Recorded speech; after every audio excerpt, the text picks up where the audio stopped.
France Bleu Drôme Ardèche. Et bienvenue dans la bibliothèque de rêve, une bibliothèque que l'on bâtit jour après jour avec vos coups de cœur, Valérie Holman. Et c'est quoi ce gros livre ? Tenez. Merci. C'est un polar historique. Wow. Est-ce que vous regardiez les films de KPDP quand vous étiez petit ? Ah ouais. Zorro, Fanfan la Tulipe ou encore La Tour prend garde. Oui, ça j'aimais bien ça. Voilà, aussi. c'est exactement ça. Ouais. La Tour prend garde pendant la Révolution française. Les comédiens d'Henri Latour, à qui 1000 péripéties allaient arriver. Quelle période, quelle ambiance. Eh bien, c'est dans ces films-là qu'on apprenait, qu'on retenait l'histoire. Il y avait l'histoire avec un grand H et les petites histoires qui tournaient autour et lui donnaient de la consistance et de quoi la retenir, la grande histoire.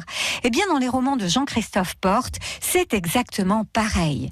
Voici le 6e polar historique de cet auteur absolument charmant qui met en scène le lieutenant Victor d'Hauterive dans la France révolutionnaire pour une nouvelle enquête. Victor d'Hauterive est un jeune soldat fâché avec son père, un aristocrate. Il a fui sa famille, s'est réfugié à Paris. Et dans ce 6e roman dont je vous parle aujourd'hui, L'assassin de septembre, eh bien on le retrouve au service de Danton, qui lui confie une mission, apporter à cheval un message à Verdun. Verdun qui est en passe d'être envahi par les Prussiens. En parallèle, on retrouve son ami Olympe de Gouges qui enquête pour lui. Voilà 2 enquêtes qui vont se rejoindre. Alors, qu'est-ce qui est vrai, qu'est-ce qui ne l'est pas, Jean-Christophe Porte ? Alors, ce qui est vrai, c'est tout le décor historique, c'est-à-dire que tous les événements historiques, j'essaie vraiment de les reconstituer le plus minutieusement, le plus exactement possible. Après, ce qui est inventé, ce sont les intrigues policières qui sont construites vraiment pour que l'intrigue soit vraiment mêlée à la grande histoire.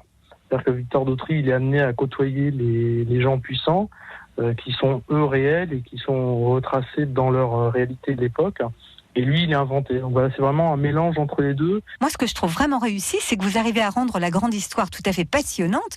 On s'identifie complètement à vos personnages. Je sais pas, c'est comme le polar nordique. Le polar nordique, c'est pas du tout chez nous. Ils mangent pas pareil que nous. Ils ont des vies très différentes. Mais ça reste passionnant parce que c'est quand même des histoires humaines.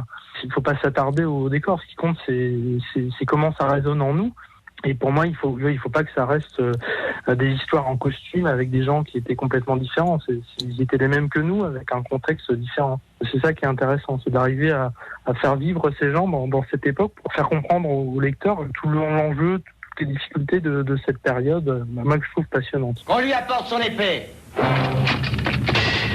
Et c'est parfaitement réussi.